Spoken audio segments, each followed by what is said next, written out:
Nesse vídeo eu vou te ensinar alguns vocabulários relacionados à morte. Fica comigo até o final desse vídeo para extrair todo o conteúdo que eu separei exclusivamente para você.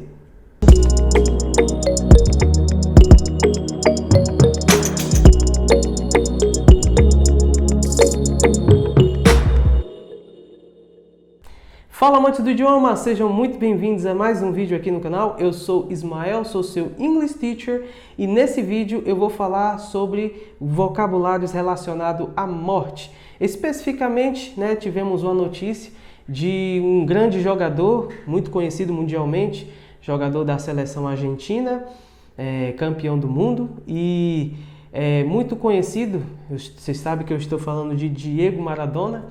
É um jogador que tem seu lado bom, tem seu lado ruim, é um ser humano qualquer, mas como jogador foi um excelente jogador, construiu muitas histórias, deu muita alegria lá para o povo argentino. E, enfim, eu quero estar falando sobre isso e aproveitando esse gancho que faleceu esse jogador, para mim assim também foi algo assim muito triste. E eu quero falar sobre como você explicar para as pessoas, principalmente num período desse assim, que você precisa ser bem delicado. Então existem algumas formas de você falar, expressar com relação à morte em inglês, para não estar sendo também grosseiro num momento delicado desse e tal. Então eu quero estar falando sobre isso.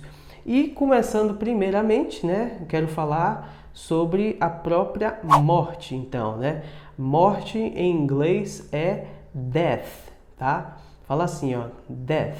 Então, é muito simples, Eu posso dar um exemplo aqui. It's very hard to accept the death. Ou seja, é muito difícil aceitar a morte. Então, morte em inglês é death, tá ok? Então, vamos lá. Vamos seguindo com mais coisas aqui. Mas lembrando o seguinte, se esse conteúdo já é importante para você, eu quero te pedir que, se você ainda não é inscrito no canal, se inscreve no canal aí, tá? E ative as notificações no sininho para ficar por dentro de todos os vídeos que eu posto aqui. Afinal, tem vídeos toda semana. Segue lá nas redes sociais também, vou deixar aí a fanpage do Facebook e o meu Instagram. Tem vídeos lá também todo dia, conteúdos direto lá para você. E vamos continuar aqui com o nosso conteúdo. Bom, o que acontece? Quando alguém próximo da gente morre, ou alguma pessoa que a gente gosta, não precisa ser necessariamente parentes, geralmente as pessoas usam roupas pretas, Eu não estou usando roupa preta porque eu estou de luto não, tá? Mas é sobre o luto mesmo que eu quero falar. Então, assim, luto em inglês é loot, tá? Loot.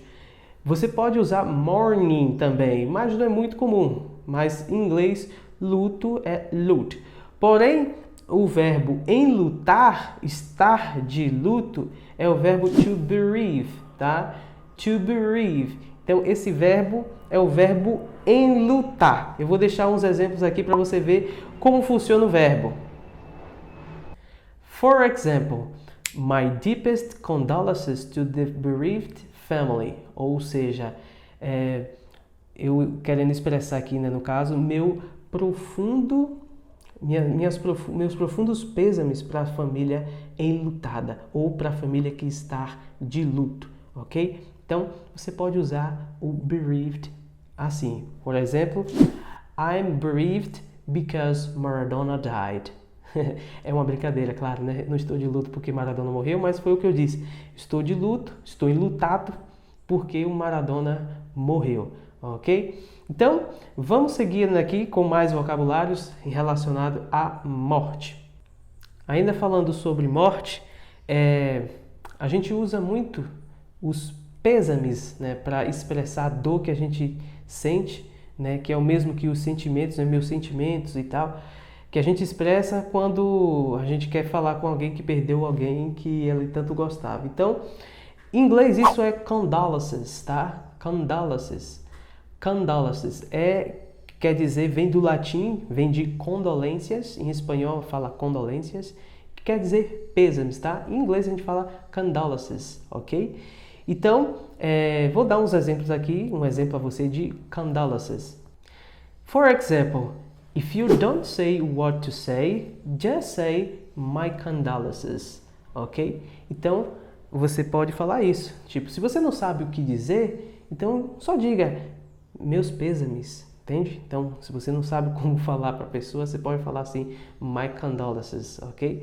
Ou my deep condolences, meus pêsames profundos, tá? My deeply condolences, que seria meus profundos pêsames, meus pêsames profundamente e tal. São expressões bem mais formais, né?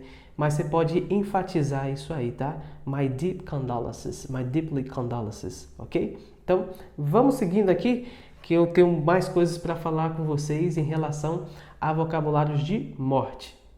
Eu quero estar aproveitando essa que a gente está falando sobre isso, sobre esses vocabulários de morte, usando o exemplo do próprio Maradona, né, que morreu.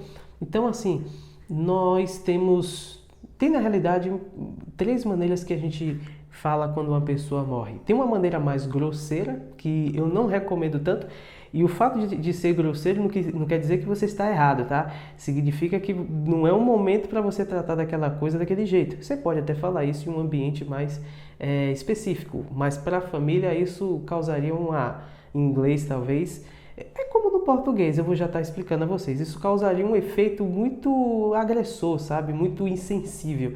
E você não pode agir dessa forma, né? Não recomendo que você faça isso. Então, para ser bem polite, né? Para você ser bem educado, mais cortês, eu vou estar ensinando. Mas primeiro eu vou falar sobre a maneira mais grosseira, que é o verbo to die, né? A gente usa o verbo to die, que quer dizer morrer.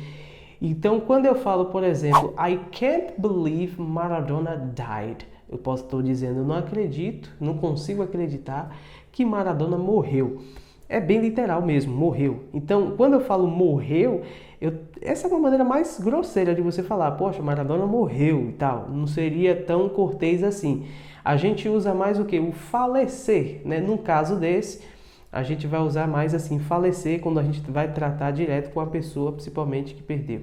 Então, em inglês, é mais cortês você usar o phrasal verb to pass away, tá? Pass away, que quer dizer falecer. Então, fica mais, como é que eu posso dizer?